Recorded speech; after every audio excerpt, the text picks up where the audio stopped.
On the morning of August 5, 1944, Private Benjamin Hardy stood guard at prisoner of war camp No. 12 near Cowra, Australia, watching over 104 Japanese prisoners who had been quietly planning the largest prison break in Allied history. Hardy was a 24-year-old Australian soldier from New South Wales, one of 22 guards on duty that night at a camp designed to hold cooperative Italian prisoners, not fanatical Japanese soldiers who believed death was preferable to the shame of surrender. The Japanese prisoners had been planning for weeks. They had manufactured weapons from scrap metal. They had rehearsed their attack. They had collectively decided that breaking out and dying in combat was more honorable than remaining prisoners.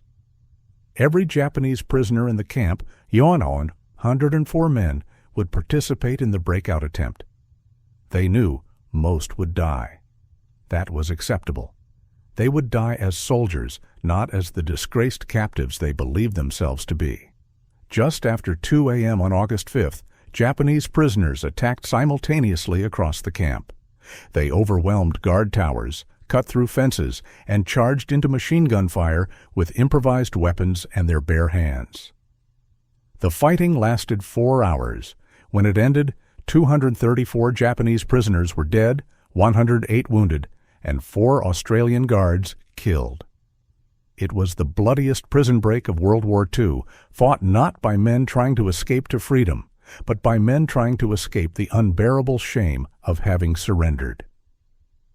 This is the story of the Cowra breakout, and why cultural differences turned a POW camp in rural Australia into a battlefield. By August 1944, Australia held thousands of Japanese prisoners of war in camps scattered across the country. These men had been captured in New Guinea, the Solomon Islands, and other Pacific battlefields, usually while unconscious from wounds, since Japanese soldiers rarely surrendered voluntarily. The concept of surrender was so alien to Japanese military culture that the Imperial Army didn't train soldiers on how to behave as prisoners. There was no Japanese equivalent to the Geneva Convention training that Western soldiers received. Surrender meant disgrace. Prisoners were considered dead to their families. Their names were stricken from family registers. They had ceased to exist. Australian authorities didn't fully understand this cultural context.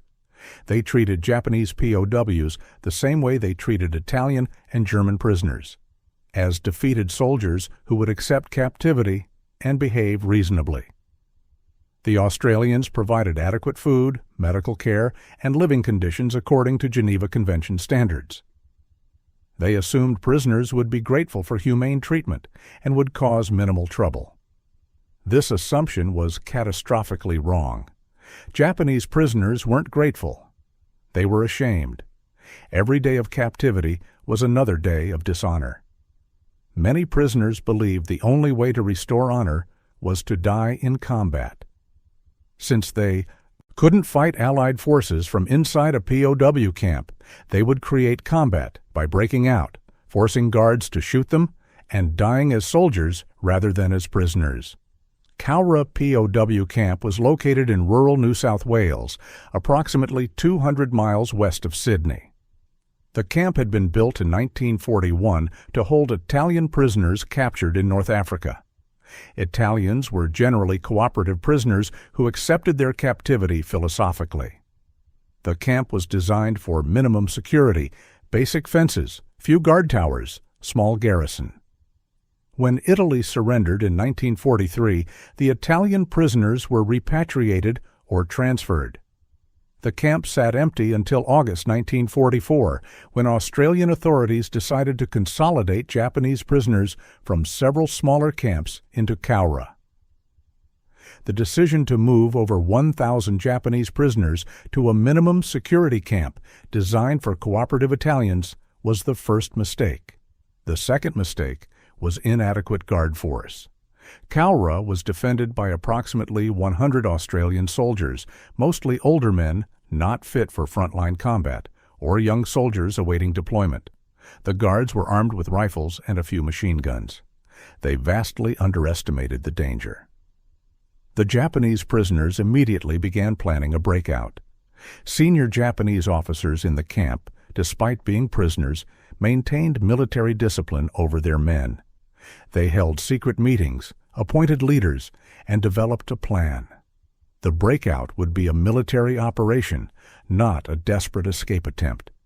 Every prisoner would participate.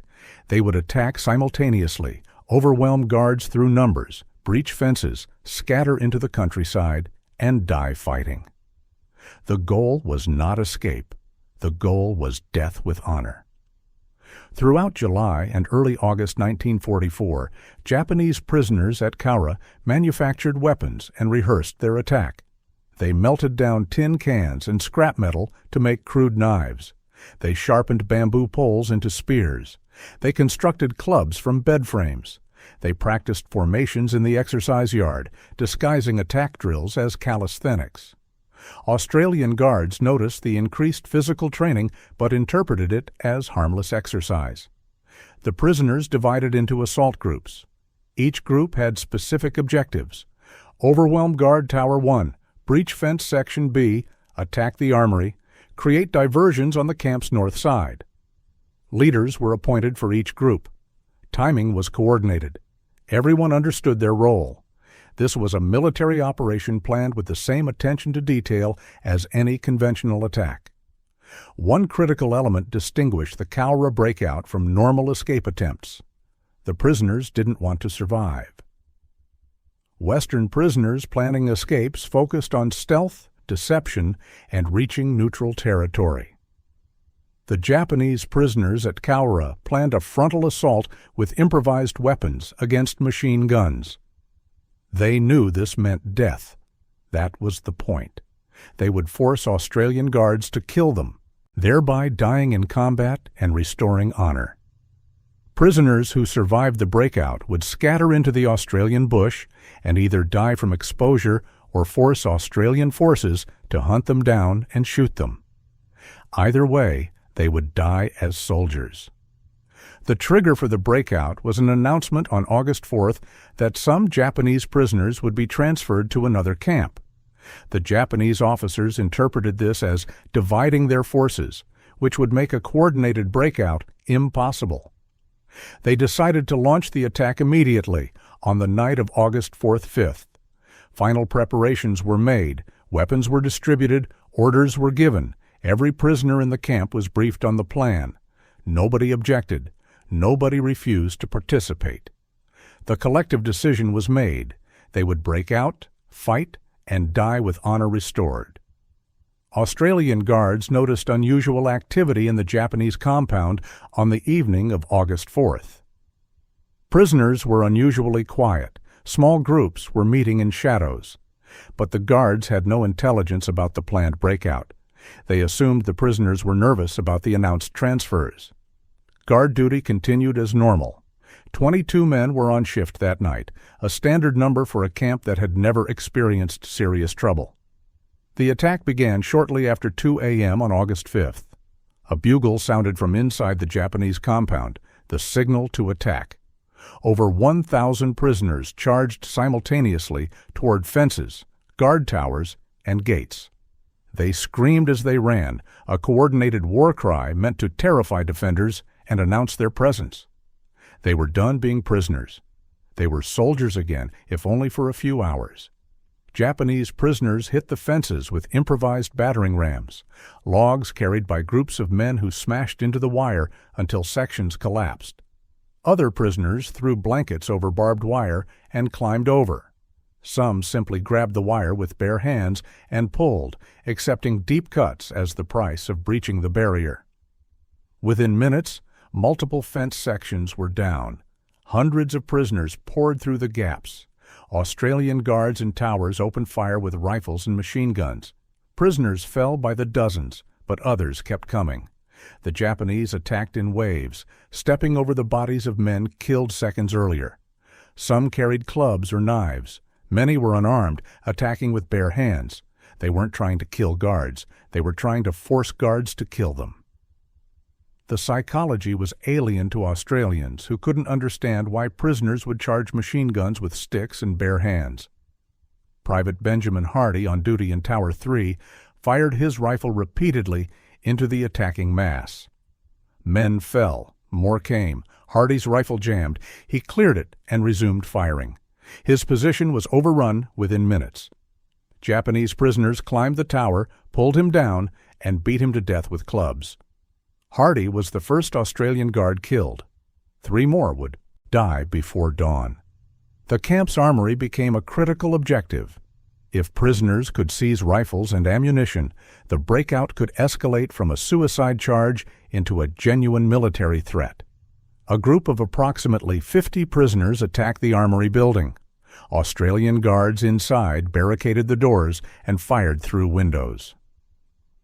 The Japanese prisoners couldn't breach the building but prevented guards from leaving, effectively neutralizing that section of the defense. Prisoners who breached the fences scattered in all directions into the surrounding countryside. Some ran toward Cowra Township, a small rural town 3 miles from the camp. Others fled into farmland and bush. Australian guards pursued, but were overwhelmed by numbers. You can't chase 500 men in different directions with 20 guards. The prisoners dispersed into darkness while fighting continued at the camp. Back inside the compound, not all prisoners participated in the attack. Some chose to remain in their barracks, refusing to break out. These men faced a terrible choice: participate in the breakout and likely die, or refuse and be labeled cowards by fellow prisoners.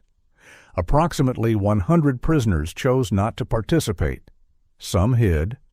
Others sat quietly in barracks while the fighting raged outside. After the breakout, these men faced ostracism from other Japanese prisoners who considered them dishonorable for not attempting to die with their comrades. By dawn on August 5th, over 400 Japanese prisoners were loose in the Australian countryside. Australian military authorities mobilized every available resource. Army units from nearby bases deployed. Local police organized search parties. Farmers armed themselves and formed volunteer groups. The hunt for escaped prisoners became a military operation involving thousands of Australian personnel and civilians.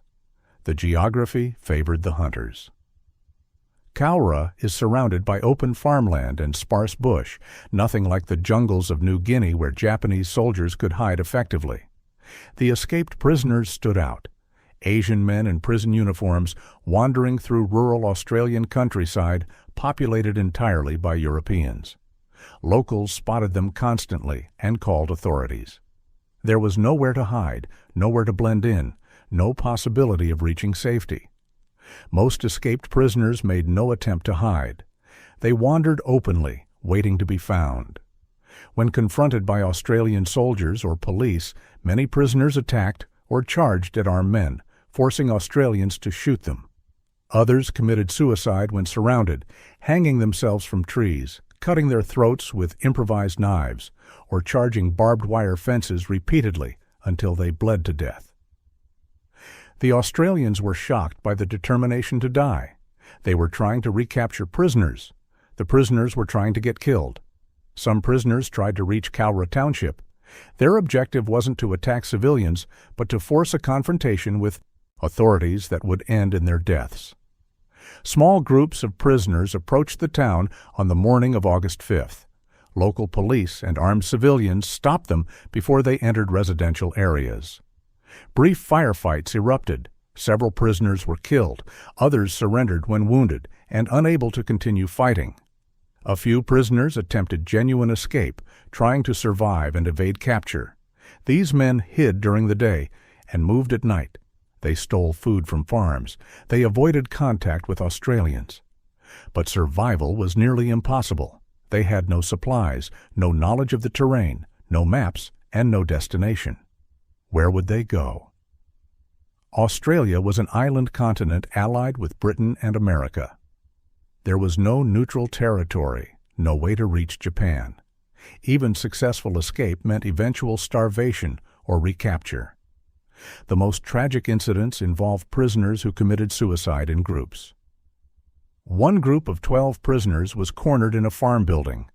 Rather than surrender, they hanged themselves together using rope found in the barn. Australian soldiers who found them were horrified. Why would prisoners kill themselves rather than accept recapture? The cultural gulf was profound. Australians couldn't understand that for these men, death was preferable to continued captivity. By August 9th, 4 days after the breakout, all escaped prisoners had been accounted for. Most were recaptured alive, though many were wounded. 234 prisoners were dead, some killed during the initial breakout, others shot while resisting recapture, many by suicide. The 4-day manhunt involved over 3,000 Australian military personnel and civilians. The cost to Australia was 4 guards killed during the breakout and several injuries. The cost to the Japanese prisoners was catastrophic. Over 20% dead, many more wounded, and those who survived faced continued captivity plus the knowledge that their breakout had failed. Australian authorities were stunned by the breakout's violence and the prisoners' willingness to die. Nothing in their experience with German or Italian POWs had prepared them for this. The Italian prisoners had been cooperative, even friendly. German prisoners occasionally escaped, but through stealth and planning, not suicidal frontal assaults. The Japanese prisoners had behaved differently from any POWs the Australians had encountered. Investigations began immediately. How had over 1,000 prisoners planned a coordinated attack without guards noticing? Why had they attacked instead of attempting a stealthy escape? What drove men to charge machine guns with improvised weapons? The answers revealed profound misunderstandings about Japanese military culture. Security at Cowra was massively increased. The camp was rebuilt with proper fortifications, higher fences, more guard towers, searchlights, larger garrison. Japanese prisoners were segregated into smaller groups to prevent mass coordination. Guards were trained on Japanese military culture and the concept of death before dishonor. Future breakout attempts were anticipated and prepared for, though none occurred on Cowra's scale. The surviving Japanese prisoners returned to captivity with mixed feelings. Those who had participated in the breakout but survived felt they had at least tried to restore honor through combat, even if they failed. Those who hadn't participated faced social isolation within the prisoner community. They were viewed as cowards who had chosen dishonor over death. The psychological dynamics within the camp were toxic. Suicide rates among prisoners increased post-breakout as men who had survived the attack later took their own lives, unable to bear continued captivity. Medical personnel treating wounded Japanese prisoners reported bizarre interactions. Wounded prisoners often refused treatment, wanting to die from their injuries. When forced to accept medical care, some prisoners expressed anger at being saved. Australian doctors couldn't understand this mindset. They were trained to preserve life, yet their patients wanted to die. The cultural clash was profound and disturbing. The 4 Australian guards killed during the breakout were buried with military honors. Private Benjamin Hardy and his 3 comrades were recognized as having died in combat, though the combat occurred in rural Australia rather than a Pacific battlefield. Their deaths shocked the Australian public. Few Australians had considered that POW camps could become battle zones. The incident highlighted that even rear area duties could be dangerous when dealing with an enemy whose military culture was fundamentally different from Western norms. The 234 Japanese prisoners who died during and after the breakout presented a problem. What to do with the bodies? Under Geneva Convention, prisoners who die in captivity must be buried with dignity and respect. Australian authorities arranged for burial in a dedicated section of Cowra Cemetery. The bodies were cremated according to Japanese Buddhist traditions and the ashes interred in individual graves. The cemetery became a powerful symbol. Japanese prisoners who survived the war and returned to Japan later traveled back to Cowra to honor their dead comrades. In the 1960s and 1970s, Japanese veterans associations raised funds to improve the cemetery. They installed proper grave markers, built a memorial, and planted Japanese gardens. The Cowra Japanese War Cemetery became the largest Japanese war cemetery outside of Japan, a peaceful memorial to men who died far from home in a breakout that achieved nothing strategically but meant everything culturally. The relationship between Cowra and Japan evolved from hostility to reconciliation. In 1979, Cowra established a Japanese garden as a symbol of peace and friendship with Japan. The garden was funded by both Australian and Japanese sources. Today, it's one of the largest Japanese gardens in the Southern Hemisphere. Thousands of Japanese tourists visit Cowra annually to see the war cemetery and garden. The town that once hosted the bloodiest POW breakout in Allied history became a symbol of post-war reconciliation. Former Japanese prisoners who survived the breakout had complicated feelings about Cowra. Some returned as elderly men to pay respects at the cemetery. They expressed regret for Australian guards killed during the breakout, but maintained that the attack was culturally necessary. They had needed to attempt escape to restore honor, even knowing it would fail. Australian veterans of the manhunt attended some of these visits. Former enemies met decades later, now old men trying to understand what happened that night in August 1944. The memorial services at Cowra included both Australians and Japanese. Former guards and former prisoners stood together, honoring the dead on both sides. These ceremonies were emotionally complex, commemorating an event that killed over 200 men in a senseless breakout, driven by cultural concepts that many Australians still didn't fully understand. But the ceremonies represented progress, former enemies acknowledging shared humanity despite profound cultural differences. To understand the Cowra breakout, you must understand Japanese military culture in World War II. The Imperial Japanese Army taught that surrender was the ultimate disgrace. The instructions for the battlefield issued to all soldiers stated, "Do not live in shame as a prisoner. Die to maintain your honor." This wasn't propaganda. It was internalized doctrine that shaped every soldier's thinking. When Japanese soldiers were captured, usually while unconscious from wounds, they woke to find themselves in a situation their training said was impossible. They were alive and prisoners. According to their military code, they should have died fighting. Their capture was evidence they had failed in their duty. Many prisoners believed their families in Japan would be shamed by their surrender, even though the families had no control over battlefield circumstances. This cultural context didn't excuse the violence of the Cowra breakout, but it explained it. The prisoners weren't evil or insane. They were products of a military culture that valued death over surrender so completely that continued existence as a prisoner was psychologically unbearable. The breakout was their attempt to restore honor through combat death, a goal that Western POWs would consider insane, but that made perfect sense within Japanese military culture. Australian guards and authorities struggled to comprehend this mindset. Western military culture teaches that soldiers should survive to fight another day, if possible. Surrender when defeat is inevitable is not dishonorable, it's rational. POWs are expected to attempt escape, but the goal is survival and return to one's own forces, not death. The concept that prisoners would break out specifically to die was alien to Australians. Post-war studies of the Cowra breakout focused on these cultural differences. Military psychologists analyzed Japanese POW behavior, trying to understand what drove men to suicidal breakout attempts. The findings influenced Allied treatment of Japanese prisoners for the remainder of the war.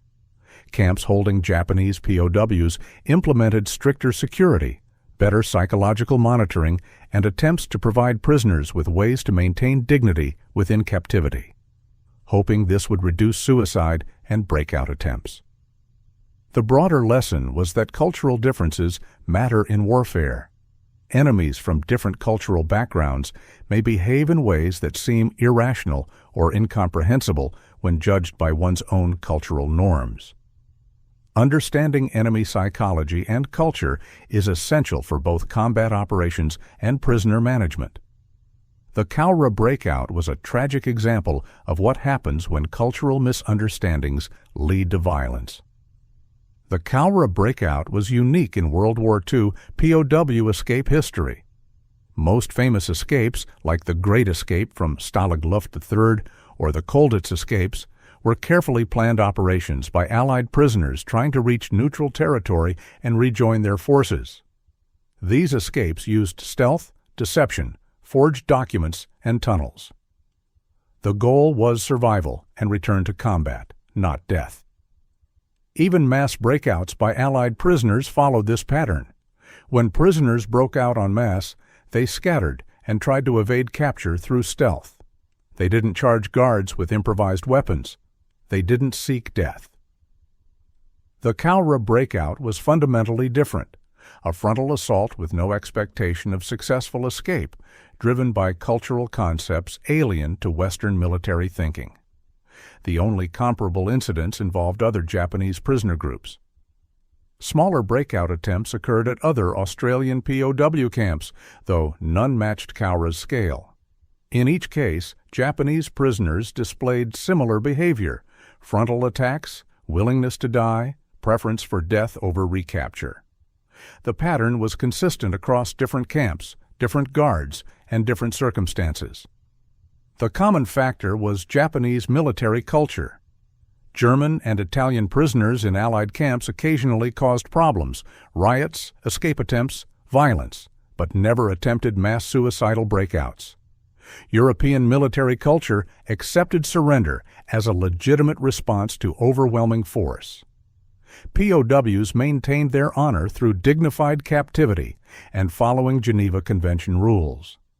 Escape attempts were about returning to the fight, not about dying to erase the shame of capture. The Cowra breakout's casualty rate, 234 dead out of approximately 1,104 participants, was horrifying by any standard. No other POW escape attempt in Western custody killed more than a handful of prisoners. The scale of death at Cowra reflected the prisoners' goal. They were trying to die, not trying to survive. From their perspective, the 234 dead had succeeded in their objective. They died in combat rather than captivity. Their honor was restored.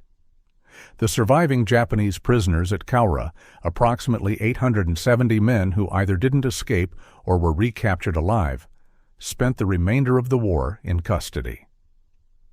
Most stayed at Cowra under dramatically increased security. Some were transferred to other camps across Australia. Their captivity lasted until Japan surrendered in August 1945, approximately 1 year after the breakout. Repatriation began in late 1945 and continued into 1946. Japanese prisoners were shipped back to Japan, where they faced an uncertain future. Japan was devastated by defeat. The economy was shattered. Food was scarce. Veterans were returning by the millions. Former POWs carried additional burden. They had surrendered and survived captivity, which remained shameful in Japanese culture despite the war's end. Many former Cowra prisoners concealed their POW status when returning to civilian life. They told families they had been captured while unconscious, emphasizing they hadn't voluntarily surrendered. Some invented stories about their treatment, claiming they had resisted constantly and had participated in the breakout as heroes. Others admitted the truth. They had been prisoners, had lived in captivity, and had survived. The social stigma varied by individual and family, but it was real. Decades later, some former Cowra prisoners traveled back to Australia as elderly men. They visited the cemetery, paid respects to comrades who died in the breakout, and met with Australian veterans. These visits were emotionally complex. Former prisoners expressed gratitude for decent treatment by Australian authorities, but maintained that the breakout was culturally necessary. Australian veterans expressed regret for the deaths, but couldn't fully understand why the breakout had occurred. The conversations were respectful, but highlighted enduring cultural differences. A few former Cowra prisoners wrote memoirs or gave interviews describing their experiences. These accounts provided insight into Japanese military culture and the psychological burden of captivity. The memoirs confirmed that the breakout was planned and coordinated, that participants knew they would likely die, and that death was considered preferable to continued captivity. The accounts also revealed divisions among prisoners, those who participated in the breakout versus those who refused, and the social consequences for both groups. The Cowra breakout taught Allied forces important lessons about cultural differences in warfare. Military planners realized that Japanese soldiers and POWs could not be understood using Western cultural assumptions. Training materials were developed to educate Allied personnel on Japanese military culture, honor concepts, and death before surrender mentality. These materials influenced everything from combat tactics to POW camp management. The breakout also highlighted the importance of intelligence and monitoring in POW camps. The fact that over 1,000 prisoners planned a coordinated attack without guards noticing was a massive intelligence failure. Post-Cowra, Allied POW camps holding Japanese prisoners implemented better intelligence gathering. Informant networks among prisoners, monitoring of prisoner conversations, and analysis of prisoner behavior patterns. Psychologically, the breakout revealed the limits of humane treatment as a deterrent to escape attempts. Australian authorities had provided adequate food, medical care, and living conditions according to Geneva Convention standards. This humane treatment didn't prevent the breakout because the prisoners weren't motivated by poor treatment. They were motivated by cultural shame. Improving conditions wouldn't have prevented the attack. Only releasing the prisoners or somehow restoring their honor within captivity could have prevented it. The Cowra breakout became a case study in military academies and intelligence training programs. It's taught as an example of how cultural misunderstandings lead to violence, how assumptions based on one's own culture can be catastrophically wrong when dealing with enemies from different backgrounds, and why understanding enemy psychology is essential for effective military operations. For Australia, the breakout was a wake-up call. Australians had assumed POW duty was safe rear area work. Cowra proved that guarding prisoners from a culture with fundamentally different values about surrender and death could be as dangerous as frontline combat. The 4 Australian guards killed at Cowra are remembered as combat casualties who died fighting an enemy whose actions they couldn't have predicted based on Western military norms. If you found this story meaningful, please subscribe and share this video. These stories matter because they reveal how cultural differences shape behavior in extreme situations and remind us that enemies are human beings operating within their own cultural frameworks, even when their actions seem incomprehensible. The Cowra breakout on August 5, 1944, was the largest POW escape attempt in Allied custody during World War II. Over 1,000 Japanese prisoners attacked simultaneously, charging machine guns with improvised weapons, fighting for hours, and dying by the hundreds in a breakout that had no strategic objective beyond restoring honor through combat death. 234 prisoners died. 4 Australian guards were killed. Over 400 prisoners scattered into the Australian countryside, where most were recaptured within days. The breakout achieved nothing militarily, but meant everything culturally to men who believed death was preferable to the shame of captivity. Private Benjamin Hardy and the 3 other Australian guards who died at Cowra were victims of cultural misunderstanding as much as combat violence.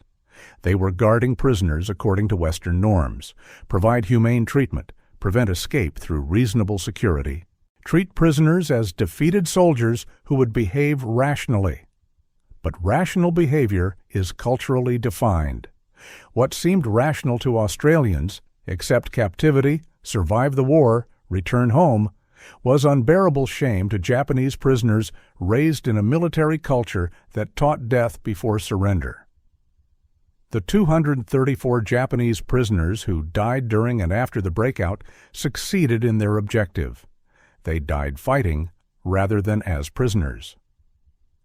From within their cultural framework, they restored honor through combat death. From an Australian or Western perspective, their deaths were tragic and pointless, men dying in a futile breakout that could never succeed. Both perspectives are true simultaneously. That's what makes Cowra so tragic. Neither side was evil or wrong within their own cultural context, yet the collision of those cultures resulted in over 200 unnecessary deaths. The Cowra Japanese War Cemetery stands today as a memorial to those deaths and to the post-war reconciliation between Australia and Japan. Thousands of Japanese visitors come to Cowra annually, honoring the prisoners who died far from home in a breakout that modern Japanese people often find as incomprehensible as Australians did in 1944. The cemetery is beautifully maintained, the graves marked with Buddhist symbols, the surroundings peaceful. It's a place of reflection on the costs of war and the importance of understanding cultural differences. Visit Cowra if you can. The Japanese Garden and War Cemetery are open to the public. Walk through the memorial and read the names of the 234 men who died. Visit the museum that tells the story from both Australian and Japanese perspectives. See the site where the breakout occurred, now peaceful farmland with historical markers. The town that experienced the bloodiest POW breakout in Allied history is now a center for Australian-Japanese friendship and cultural exchange. Thank you for watching. Please comment below and tell us where you're watching from. We preserve these stories because they teach us that understanding cultural differences can prevent tragedies, that enemies are human beings shaped by their cultures, and that reconciliation is possible even after events as violent as the Cowra breakout. The men who died on August 5, 1944, Australian guards and Japanese prisoners, were all victims of a war that forced them into impossible situations shaped by cultural values neither side fully understood. They deserve to be remembered, and the lessons of Cowra deserve to be learned.